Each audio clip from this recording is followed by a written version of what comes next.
శుభోదయం మిత్రులారా, వార్తా కథనంపై విశ్లేషణ కార్యక్రమం టీజీటీవీ మార్నింగ్ న్యూస్ కు స్వాగతం. నేను మీ జర్నలిస్ట్ సత్య.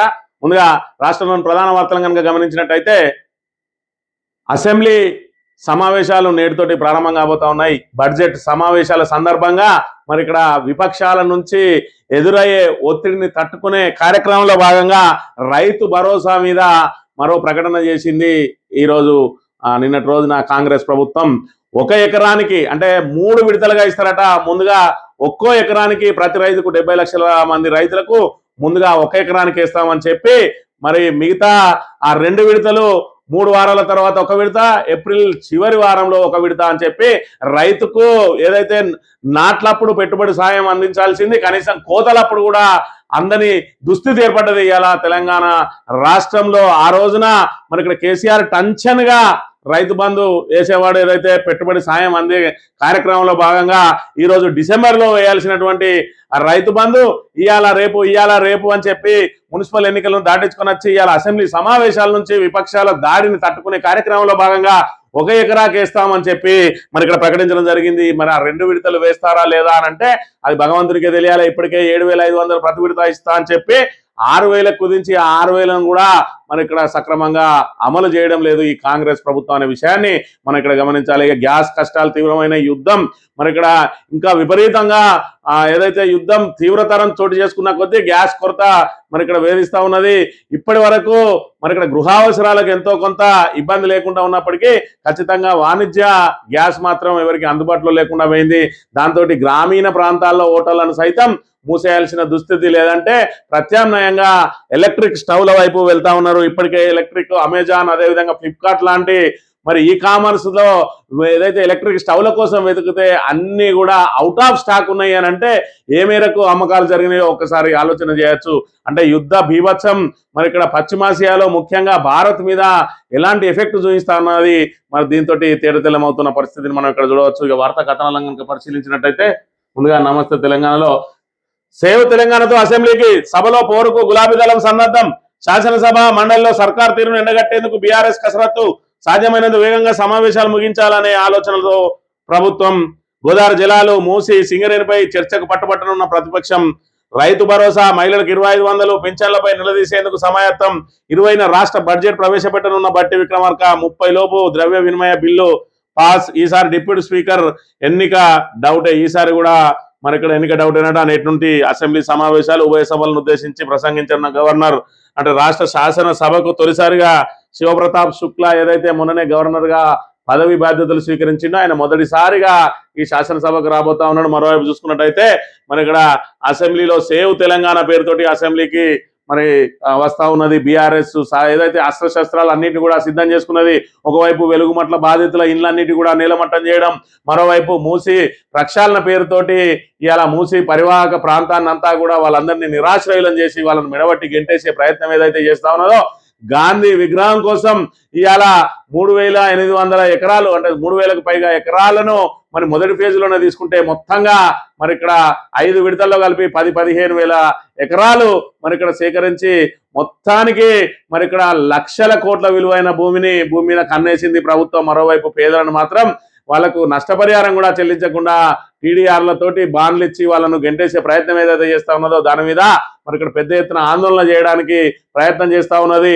ఏదైతే మీరు మూసి మురికి నీటిని శుద్ధి చేయడానికి మరి ఒడ్డున ఉన్నటువంటి ఇళ్లను కూల్చడానికి సంబంధం ఏంది అని చెప్పి బీఆర్ఎస్ వేస్తున్న ప్రశ్నలకు మరి ఇక్కడ కాంగ్రెస్ దగ్గరనైతే సమాధానం లేదు. ఏమన్నంటే మురికి కూపం దగ్గర మీరు నివాసం ఉంటారా అంటా ఉన్నారు. మరి మురికి నీటిని శుద్ధి నీటిగా చేసిన తర్వాత అవి నివాస యోగ్యం అయితే కదా, మరి వాళ్ళని ఎందుకు వెళ్ళగొడతా ఉన్నారంటే లేదు వాళ్ళు బఫర్ జోన్ లో ఉన్నారంటారు.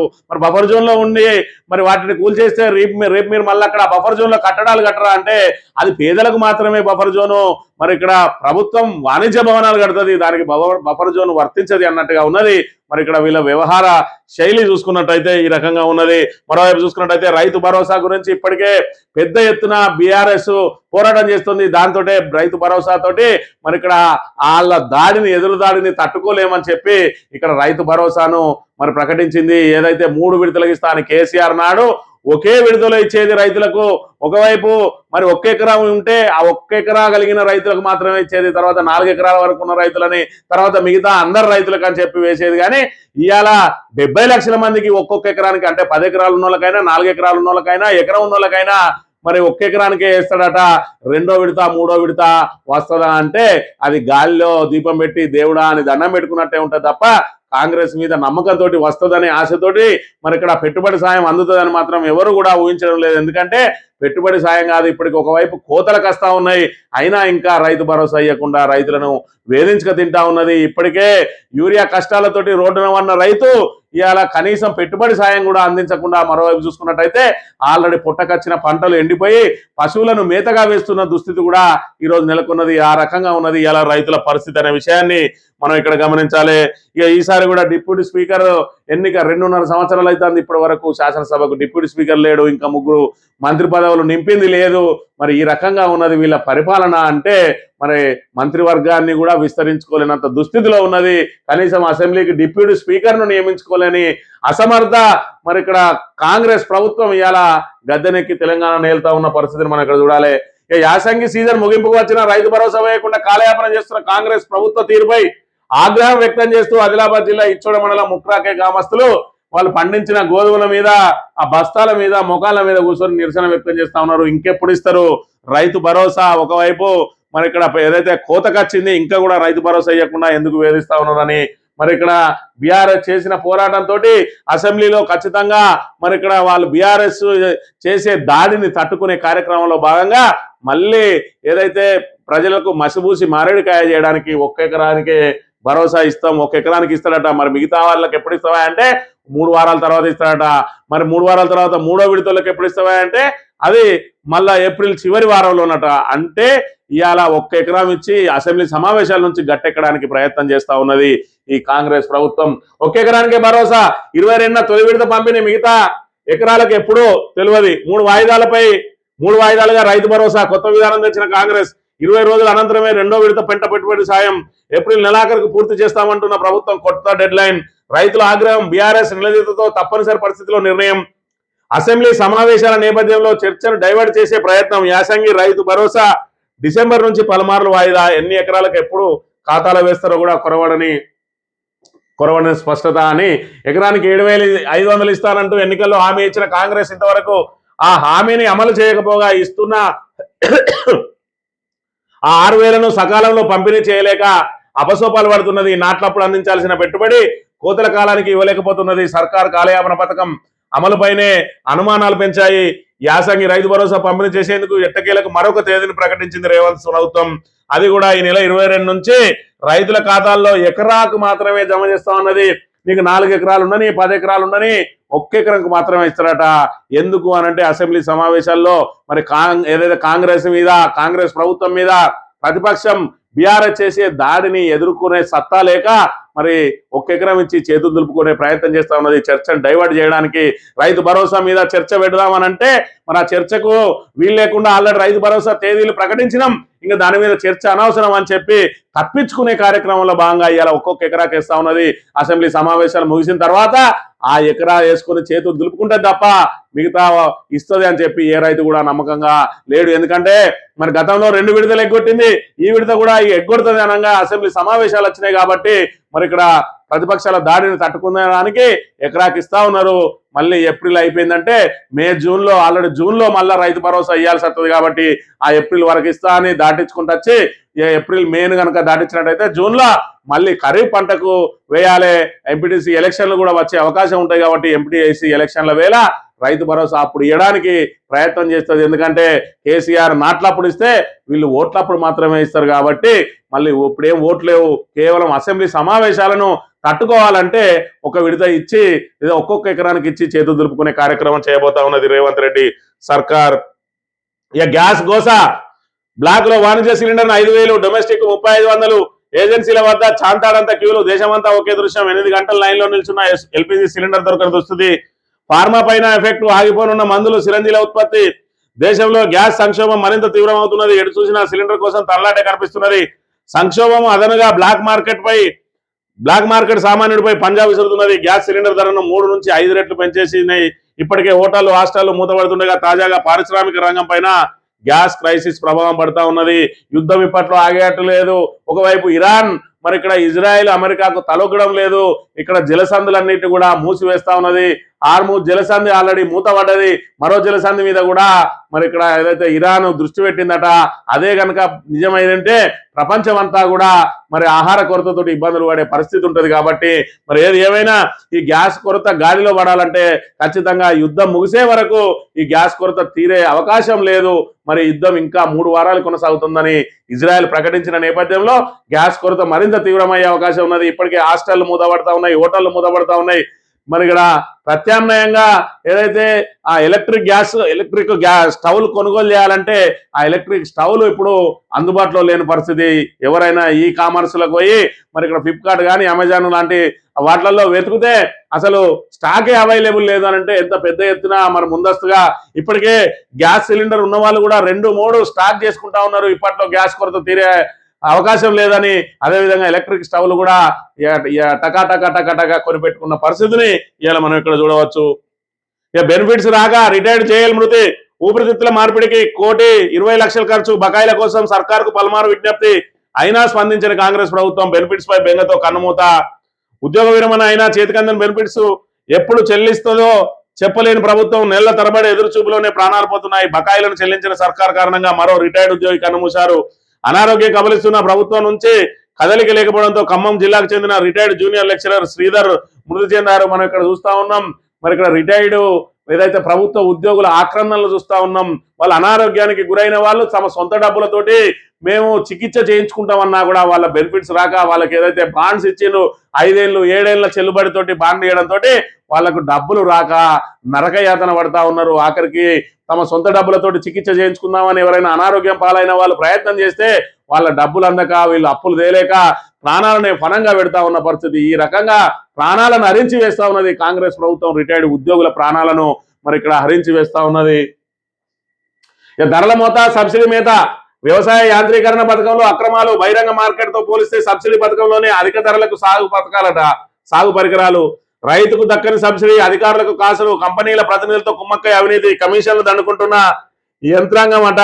మరి ఇక్కడ రైతులకు సబ్సిడీ ద్వారా మరి పనిముట్లు అందజేస్తుంది. ఎందుకు అని అంటే రైతే రాజు, రైతును రాజును చేయడమే లక్ష్యం. ఇవాళ అన్నదాత రైతు వరి వండియకున్నా, ఇతర మరి ఏదైతే వాణిజ్య పంటలు వండియకున్నా, పండ్లు కూరగాయలు వండియకున్నా మరి ఆహార కొరత ఏర్పడుతుంది. కాబట్టి రైతును ప్రభుత్వం అనేది రైతుకు అన్ని రకాలుగా సబ్సిడీ ద్వారా అన్ని రకాలు అందియాలి. ఇప్పటికే మరి రైతును రాజును చేయడమే లక్ష్యంగా రైతు బంధు పథకాన్ని దేశంలోనే ఒక గొప్ప పథకంగా ప్రవేశపెట్టిన కేసీఆర్ దాన్ని అమలు చేయడంలో ఇవాళ కాంగ్రెస్ సర్కార్ చతికిల పడ్డది.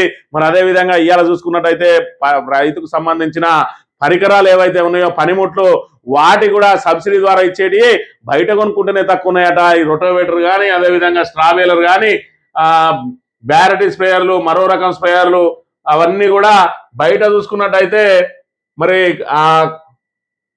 1,20,000 ఉంటే ఇక్కడ సబ్సిడీ మీదనే 1,40,000 వస్తుందట.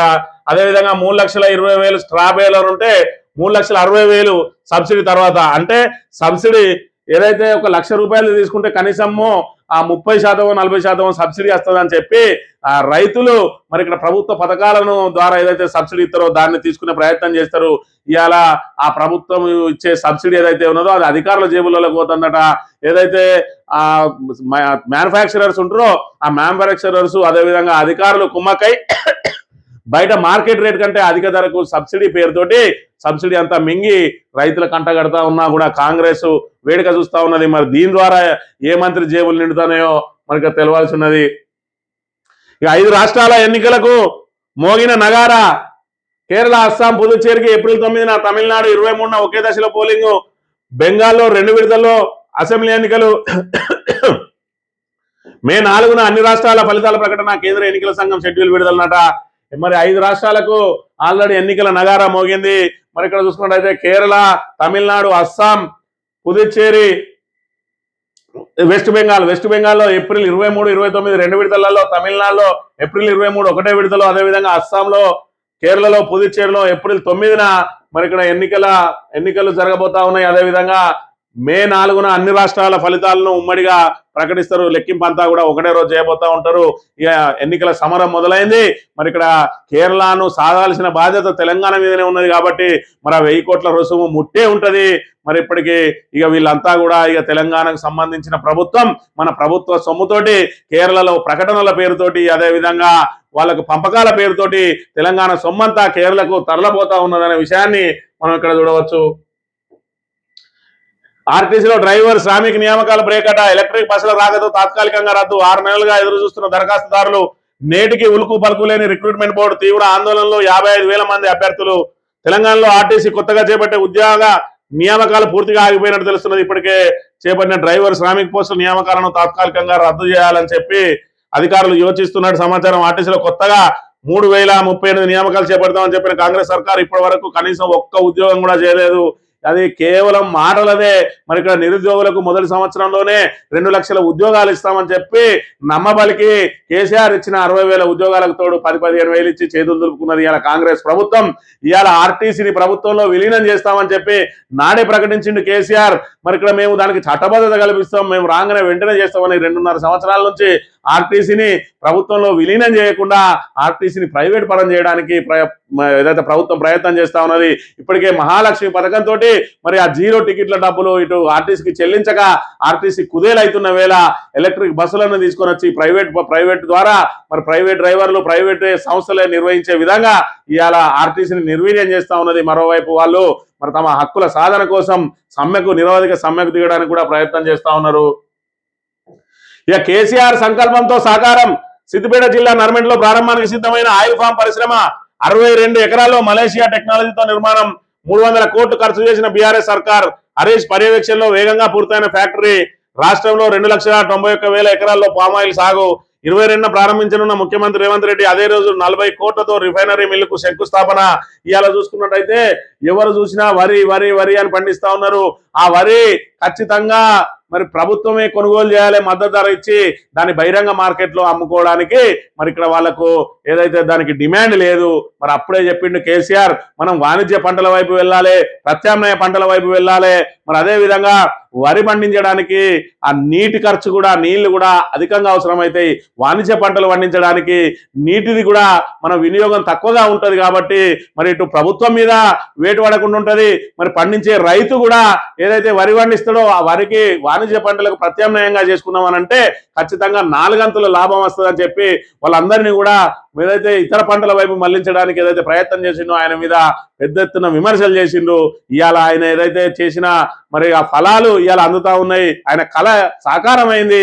ఇవాళ ఆయిల్ ఫామ్ అనేది మరి ఇక్కడ మనం మలేషియా నుంచి దిగుమతి చేసుకుంటా ఉన్నాం. పామ్ ఆయిల్ ను మనకు డిమాండ్ తగ్గ సరఫరా లేదు, మన దగ్గర ఉత్పత్తి లేదు, మన దగ్గర ఆయిల్ ఫామ్ ను మరి ఆ తోటలు లేవు కాబట్టి వాటన్నిటిని కూడా చేసుకుని ఖచ్చితంగా ఇది దీర్ఘకాలికంగా మీకు లాభాలు కురుస్తుంది. మరి ఇక్కడ మీరు వరిలాగా ప్రతిసారి దానికి వెళ్లాల్సిన అవసరం లేదు. 2-3 సంవత్సరాల తర్వాత మీకు నిత్యం ఆదాయ వనరుగా మారుతుందని చెప్పి ఏదైతే కేసీఆర్ చెప్పిండో ఇప్పుడు అవన్నీ కూడా సుమారు 2,95,000 ఉన్నటువంటి ఎకరాల్లో ఉన్నటువంటి పంట ఇప్పుడు రైతులు మరి ఇక్కడ దాని ఫలాలను పొందబోతా ఉన్నారు. అది కూడా ఇక్కడనే పెద్ద ఎత్తున ఆయిల్ పరిశ్రమ ఇక్కడికి వచ్చింది కాబట్టి మరి ఆ రైతులకు డిమాండ్ కూడా ఉంటది.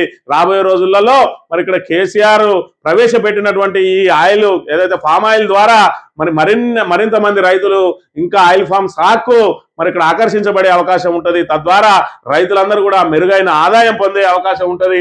ఏది ఏమైనా కేసీఆర్ ఆయన సంకల్పం ఏదైతే ఉన్నదో ఆ ఫలాలు ఇప్పుడు అందుతా ఉన్నాయి. మరి దీన్ని కొనసాగించడానికి ఈ కాంగ్రెస్ ప్రభుత్వం ఏం చేస్తుందో చూడాలి. సాక్షి దినపత్రిక విషయానికి వస్తే టీడీపీ గుట్టురట్టట. టీడీపీ ఎంపీ పుట్టా మహేష్ కుమార్ డ్రగ్స్ టెస్ట్ లో పాజిటివ్. రాత్రి యూరిన్ లో నీళ్లు కలిపి టెస్ట్ లో పాజిటివ్ రాకుండా తంటాలు. రక్త నమూనా పరీక్షలో బండారం పట్టబోయాలో పట్టబడిన 11 మందిలో 6 డ్రగ్స్ వాడినట్టు పోలీసుల నిర్ధారణ. నిన్నటి రోజున ఏదైతే ఫామ్ హౌస్ మీద డ్రగ్స్ పార్టీ జరుగుతా ఉన్నదని ఏదైతే దాడి చేసిరో అందులో మరి టీడీపీకి సంబంధించిన ఎంపీ పుట్టా మహేష్ వచ్చిండు. వాళ్ళందరూ కూడా డ్రగ్స్ పరీక్షలు చేస్తే యూరిన్ టెస్ట్ చేస్తే ఆయన పోయి యూరిన్ కి బదులు నీళ్లు తెచ్చి ఇచ్చిందట. మరి అయినా కూడా మళ్ళీ బ్లడ్ టెస్ట్ చేస్తే బ్లడ్ లా ఆల్రెడీ ఆయనకు పాజిటివ్ అని తేలింది. అయినప్పటికీ కూడా వాళ్ళని అరెస్ట్ చేయకుండా స్టేషన్ బెయిల్ ఇచ్చి పంపి కేవలం టీఆర్ఎస్ కు సంబంధించిన పైలట్ రోహిత్ రెడ్డి ఆయన తమ్ముడు మరో వ్యక్తి ముగ్గురిని మాత్రమే అరెస్టు చూపించిన పరిస్థితిని మనం ఇక్కడ చూడవచ్చు. ఇక డీప్ గా మౌనం. పురుషుల కంటే మహిళలకే డీప్ ఫేక్ ముక్కు.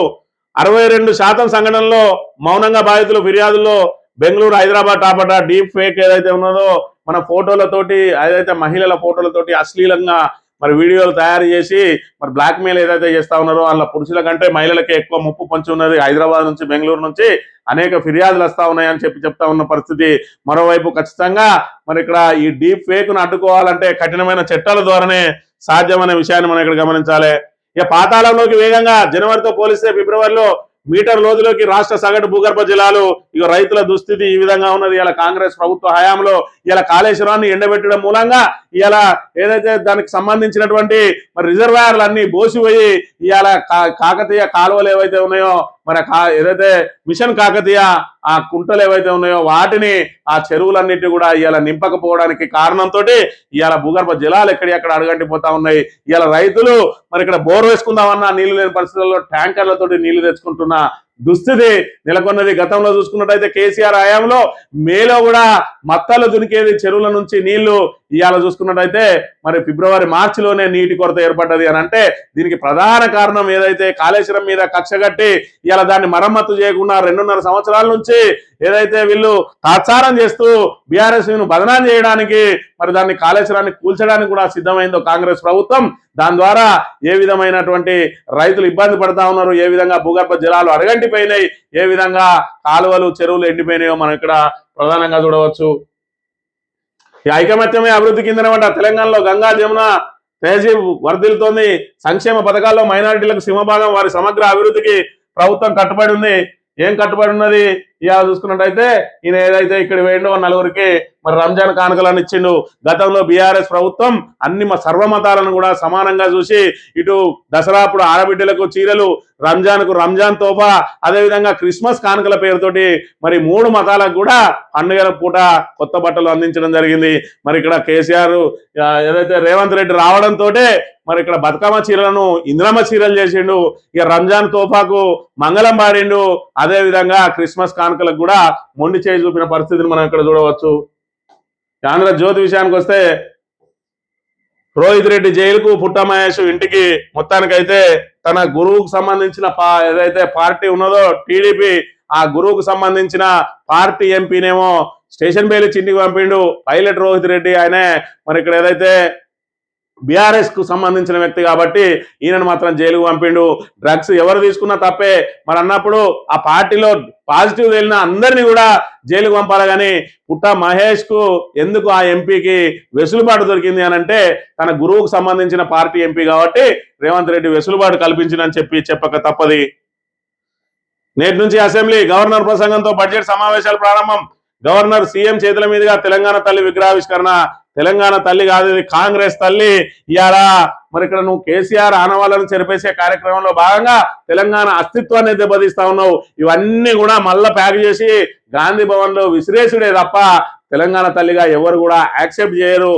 ఏదైతే తెలంగాణ ఉద్యమానికి ముందు తెలంగాణ తల్లి విగ్రహాన్ని రూపకల్పన చేసుకొని తెలంగాణ తల్లిగా మనందరం కూడా మరి ఆమెను ఆరాధించుకొని ఆమె స్ఫూర్తితోటి తెలంగాణ ఉద్యమం చేస్తే ఇవాళ సవతి తల్లిని తీసుకొని వచ్చి మరి ఇక్కడ ఈమెనే తెలంగాణ తల్లి అని చెప్తా ఉన్నది. ఎట్లా ఉన్నది అని అంటే మరి ఇక్కడ అన్ని పూర్తయిన తర్వాత ఇవాళ మరి ఇక్కడ ఏదైతే కాంగ్రెస్ ప్రభుత్వం అధికారంలోకి వచ్చింది కాబట్టి మేము పెట్టిన తల్లే మీరు తల్లిగా ఉండాలి, మా సోనియామ్మనే తెలంగాణ తల్లి అన్నట్టు ఒక సోనియా రూపం పెట్టలే కానీ యథావిధిగా ఆ రకంగానే ఉన్నదనే విషయాన్ని మనం ఇక్కడ చూడాలి. ఏది ఏమైనా కూడా మరి రేవంత్ రెడ్డి చేసే ఇలాంటి చిల్లర మల్లర పనులతోటి కాంగ్రెస్ కు నష్టమే తప్ప లాభం అయితే లేదనే విషయాన్ని మనం ఇక్కడ గమనించాలి. ఇక బోర్ చేయించిన బైక్ ప్రాణాలు తీసింది. నిద్రలోనే తాత మనవడు ఇద్దరు మనవరాల మృతి. బైక్ నుంచి వెలువడిన పొగతో ఆగిన ఊపిరి. రాత్రంతా గదిలోనే ఆన్లో ఉంచడంతో ఘోరం. ఆంధ్రప్రదేశ్ పొంగనూరులో పెను విషాదం. మేడపై నిద్రించడంతో భార్యాభర్తలు క్షేమమట. మరి ఇక్కడ సంబంధించి ఆంధ్రప్రదేశ్ పొంగనూరుకు సంబంధించిన ఒక వ్యక్తి తన బైకు బోర్ చేయించినట్టు. ఆ బోర్ చేయిస్తే ఏమైందంటే దానికి కూలింగ్ పెట్టాలంటారు. ఆ కూలింగ్ పెట్టడం కోసం రూమ్ లో ఎవరైతే వీళ్ళ ఆ తాత మనవడు మనవరాళ్ళు అందరూ కలిసి ఏ రూమ్ లో అయితే పడుకున్నారో ఆ రూమ్ లోనే ఆ బైక్ ను స్టార్టింగ్ లో పెట్టి మరి భార్యాభర్తలు ఇద్దరు ఏదైతే బిల్డింగ్ మీద వండుకున్నారట అందులో నుంచి వచ్చిన పొగ అదంతా మరి పీల్చి ఆ శ్వాస ఆడక వాళ్ళు అక్కడ వీళ్ళందరూ కూడా అక్కడే ప్రాణాలు తీసి వాళ్ళు పైన పడుకున్నారు కాబట్టి వాళ్ళిద్దరు బతికిండ్రు.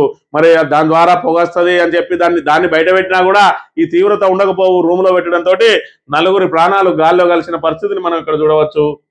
ఇక ఇరాన్ నాశనం చేసినాం, అన్ని విధాలా దేశాన్ని ఓడించినాం, కార్గిల్ ద్వీపంపై సరదా కోసం మళ్లీ దాడి చేస్తాం. అమెరికా అధ్యక్షుడు డొనాల్డ్ ట్రంప్ ప్రకటన. హార్ముజ్ జలసంధిని వాడే దేశాలు అక్కడికి తమ యుద్ధ నౌకలను పంపాలని పిలుపు. ఇరాన్ లోని ఇస్ఫహాన్ నగరంపై వైమానిక దాడులు. గల్ఫ్ దేశాలు ఇజ్రాయెల్ పై ఇరాన్ క్షిపణుల వర్షం. పర్షియన్ గల్ఫ్ లో భారత యుద్ధ నౌకలు వాణిజ్య నౌకల రక్షణకు మోహరింపు. అమెరికా ఇజ్రాయెల్ తప్ప హార్ముజ్ అందరికీ. ముజ్దబా ఖమేని సురక్షితం అంటున్న అరాక్సీ. మరో జలసంధి మూసివేత. ఇరాన్ కు మద్దతుగా యుద్ధంలోకి హౌతీ గ్రూపు. బాబ్ ఎల్ మందెబ్ జలసంధి దిగ్బంధించే యత్నం. అదే జరిగితే ప్రపంచ వాణిజ్యానికి విఘాతం జరగబోదట. ఇప్పటికే హార్ముజ్ జలసంధి ద్వారా మన భారత్కు రావాల్సిన మరి అన్ని వ్యాపార వాణిజ్య వర్గాల నౌకలన్నీ కూడా హార్ముజ్ జలసంధి ద్వారానే వస్తాయి. మరి ఇక్కడ ఏదైతే అమెరికా ఇజ్రాయెల్ తప్ప అందరి నౌకలు మోనిస్తామని చెప్పి ఒకవైపు ఇరాన్ చెప్తున్నప్పటికీ మరి ఎక్కువ శాతం ఆ నౌకల మీద దాడులు జరుగుతున్నాయి. దాంతో ఇప్పటికి మనకు పెద్ద ఎత్తున గ్యాస్ కొరత ఏర్పడుతున్న పరిస్థితిని కూడా మనం చూస్తా ఉన్నాం. మరోవైపు చూసుకున్నట్టయితే మరి ఇక్కడ ఏదైతే కర్గు ద్వీపం అక్కడనే అత్యధికంగా మరి ఇరాన్ కు సంబంధించిన ఆయిల్ నిల్వలు ఉంటాయట. ఆ ద్వీపం మీద దాడి చేసిన సరదా కోసం మళ్ళీ దాడి చేస్తానం అంటా ఉన్నాడు. మరి ఇక్కడ ట్రంప్ వీళ్ళందరి ప్రాణాలు ఆయనకు సరదాగా మారిన పరిస్థితి. మరోవైపు ఇజ్రాయెల్ ప్రధాని నెతన్యాహు ఆల్రెడీ చనిపోయిండు, కనబడతలేడు అని చెప్పి ఏదైతే పెద్ద ఎత్తున ప్రచారం జరుగుతా ఉన్నదో నిన్నటి రోజున ఆయన వీడియో సందేశం పెట్టినట. నేను చచ్చిపోయిన కాఫీ కోసం అని చెప్పి ఒక వీడియోని రిలీజ్ చేసి అవి 6 ఏళ్ళు వచ్చినాయి అది అనేది కాదు, మరి అది సోషల్ మీడియాలో ఏదైతే ఏఐ తోటి సృష్టించిన వీడియో అని ఏదైతే చెప్పిండో నా 5 ఏళ్ళే ఉన్నాయి చూసుకోరని చెప్పి ఆయన చేయి చూపిస్తూ మరి నిన్న వీడియో రిలీజ్ చేసిండు. నేను ప్రాణాలతోనే ఉన్నా అని చెప్పడానికి సెటైరికల్ గా ఆయన చేసిండు వీడియో. ఇక మామనూరు ఆదిలాబాద్ ఎయిర్పోర్ట్లకు త్వరలో శంకుస్థాపన. ప్రధాని నరేంద్ర మోడీని ఆహ్వానించాలని రాష్ట్ర ప్రభుత్వం నిర్ణయం. మామనూరుకు 850 కోట్ల అవసరమని అంచనా. వరంగల్ వారసత్వం సంస్కృతి ఉట్టుపడేలా నిర్మాణం. ఆదిలాబాద్ ఎయిర్పోర్టుకు 1061 కోట్ల అవసరమని నివేదిక. జిల్లాలో పరిశ్రమల స్థాపనకు 10,000 ఎకరాల సేకరణకు నిర్ణయం అట. ప్రధాని నరేంద్ర మోడీని ఆహ్వానించాలని రాష్ట్ర ప్రభుత్వ నిర్ణయం. ఇవన్నీ గమ్మతుంటాయి. అసలు విమానయాన శాఖ అనేది కేంద్ర ప్రభుత్వం చేతిలో ఉంటది. ఆ విమానాశ్రయాల నిర్మాణం అంతా కూడా కేంద్ర ప్రభుత్వమే చూసుకుంటది. దానికి కావలసిన కేవలం భూసేకరణ మాత్రమే రాష్ట్ర ప్రభుత్వం చేసిస్తుంది. మరి అన్నప్పుడు దాన్ని ఆహ్వానించాల్సింది అసలు రాష్ట్ర ముఖ్యమంత్రినే విమానయాన శాఖ ఆహ్వానిస్తుంది. మరి వీళ్ళు స్పెషల్ గా ప్రధాని ఆహ్వానిస్తారట. దీనికి ఇంత ఖర్చు అవుతుంది, దానికి అంత ఖర్చు అవుతుంది అంటే ఇవన్నీ పిఆర్ స్టంట్లు. మేమే కడతాం, మేమే ఈ మామనూరు విమానాశ్రయం కడతాం, మేమే ఆదిలాబాద్ విమానాశ్రయం కడతాం, ఇదంతా రేవంత్ రెడ్డి కృషి ఫలితం అన్నట్టుగా ఉన్నది తప్ప మరి దీని ద్వారా అసలు మామనూరు ఆదిలాబాద్ మిగతా ఎయిర్పోర్ట్లు అన్నీ కూడా బీఆర్ఎస్ హయాంలోనే శాంక్షన్ అయిన పరిస్థితిని మరి ఇక్కడ ఇప్పటివరకైనా గుర్తెరగాలి. మనం ఏవి కావాలనో ప్రతిపాదనలు పెడతాం, దాన్ని ఆ ప్రతిపాదనలు పెట్టి దానికి అనుకూలమైనటువంటి ఏదైతే జాగాను మనం చూపించాలి. దాని తర్వాత వాళ్ళకు అవసరమైనంత భూసేకరణ చేసి ఇవ్వాలి తప్ప మరి నువ్వు ఆహ్వానం పలికేది ఏముండదు, వాళ్ళే నిన్ను ఆహ్వానం పలుకుతారు. మరి పిఆర్ స్టంట్లు ఇకనైనా బంద్ చేయాలి రేవంత్ రెడ్డి. పాంచజన్యం మోగిందట. పశ్చిమ బెంగాల్, తమిళనాడు, కేరళ, అస్సాం, పుదుచ్చేరి ఎన్నికలు రాబోతా ఉన్నాయి. 22 నుంచి రైతు భరోసా 3 విడతల్లో 9,000 కోట్లు. 3 విడతల్లో ఎందుకు? ఇది ఏదైతే మున్సిపల్ ఎన్నికలకు ముందే ఆల్రెడీ 9,000 కోట్ల రూపాయలు రుణం తీసుకున్నారు. ఇవి ఖచ్చితంగా రైతు భరోసా కోసమే అని చెప్పి నువ్వు ఇవాళ 9,000 కోట్లు ఏమైపోయినాయి? ఇవాళ అసెంబ్లీ సమావేశాలు వచ్చినాయి అని చెప్పి మళ్ళీ ఏదైతే ఆ విపక్షాల నుంచి పెద్ద ఎత్తున మరి ఇక్కడ దాడి జరుగుతుంది అని చెప్పి దాడి నుంచి తప్పించుకునే కార్యక్రమంలో భాగంగా మేము ఆల్రెడీ 22వ తేదీన రైతు భరోసా వేయబోతా ఉన్నాం, దానికి సంబంధించిన తేదీలన్నీ కూడా ప్రకటించినామని చెప్పి మరి ఇక్కడ తప్పించుకునే కార్యక్రమమే ఇవాళ రైతు భరోసాతోటి మోసం చేసింది. మహిళలకు 2,500 ఇస్తానని మోసం చేసింది. ఆడబిడ్డలకు స్కూటీలు ఇస్తానని మోసం చేసింది. కళ్యాణ లక్ష్మిలో తులం బంగారం ఇస్తానని మోసం చేసింది. మరి అదేవిధంగా కౌలు రైతులకు కూడా రైతు భరోసా ఇస్తానని మోసం చేసింది. మరి ఇక్కడ 15,000ను 12,000కే కుదించింది.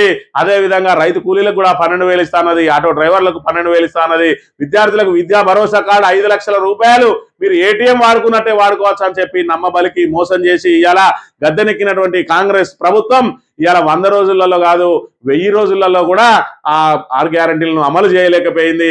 మరోవైపు చూసుకున్నట్టయితే కేసీఆర్ కిట్టు, దళిత బంధు, మరి బీసీ బంధు, అదేవిధంగా న్యూట్రిషన్ కిట్టు లాంటి అనేకాటికి మరి ఇక్కడ మొండి చేయి చూపుతా ఉన్నది.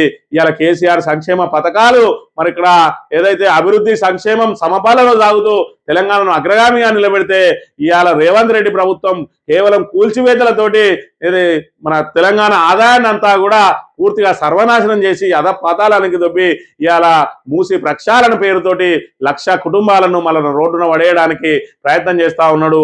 మొత్తం ఏది కాంగ్రెస్ ప్రభుత్వం వచ్చిన దగ్గర నుంచి మరి ముఖ్యమైన శాఖ ఏదైనా పనిచేసిందంటే అది హైడ్రా మాత్రమే.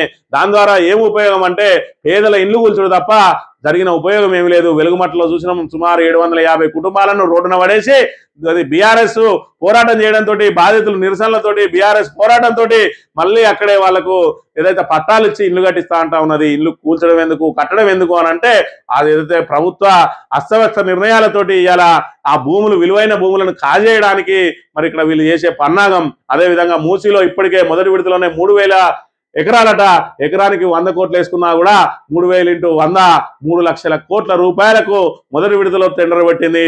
అదేవిధంగా 5 విడతల్లో చూసుకున్నట్టయితే 10 నుంచి 15 లక్షల కోట్ల విలువైనటువంటి భూములను లాగేసుకోవడానికి ప్రయత్నం చేస్తా ఉన్నది. దీని ద్వారా ఎవరికి లాభం ఒక్కసారి ఆలోచన చేయండి. ఇవాళ మార్పు పేరుతోటి అధికారంలోకి వచ్చినటువంటి కాంగ్రెస్ ఏం మార్చింది అని అంటే 24 గంటల కరెంట్ వచ్చే మరి కరెంటును మార్చింది. 24 గంటల కంటే ఎక్కువ లేరు కాబట్టి తక్కువ చేసింది. ఇవాళ 2 పంటలు బ్రహ్మాండంగా పండించుకునే వాళ్లకు నీటి కొరత లేకుండా ఉండేదానికి ఇవాళ మళ్ళీ నీటి కొరతను తెచ్చింది, భూగర్భ జలాలను అడగంటించింది, కరెంటు కోతలను తీసుకొని వచ్చింది. ఇవాళ తాగునీటికి కటకటను తేబోతా ఉన్నది. మరి ఇక్కడ రైతులు కనీసం రైతులకు యూరియా కూడా అందించకుండా మరి ఇక్కడ రైతులను వేదనలకు గురి చేస్తా ఉన్నది. ఇవన్నీ కూడా ఉమ్మడి ఆంధ్రప్రదేశ్లో తెలంగాణ ఏదో ఎదుర్కొన్నటువంటి దుర్భిక్ష పరిస్థితులన్నిటిని కూడా కాంగ్రెస్ తీసుకొని వచ్చింది. అదే కాంగ్రెస్ తెచ్చిన మార్పు, మన మార్పు పేరుతో వేసిన ఓటు మనలో ఏ విధంగా మరి ఇబ్బందులకు గురి చేస్తుందో ఆలోచన చేసుకొని మరి ఇక్కడ విఘ్నతగా వ్యవహరించి ఎన్నికలు ఎప్పుడొచ్చినా కాంగ్రెస్ ను బొందబెట్టడమే ధ్యేయంగా ప్రజలు చైతన్యవంతులు కావాలని కోరుతూ ఇది ఈ రోజు మార్నింగ్ న్యూస్. తిరిగే వెళ్తాం. Thank you very much.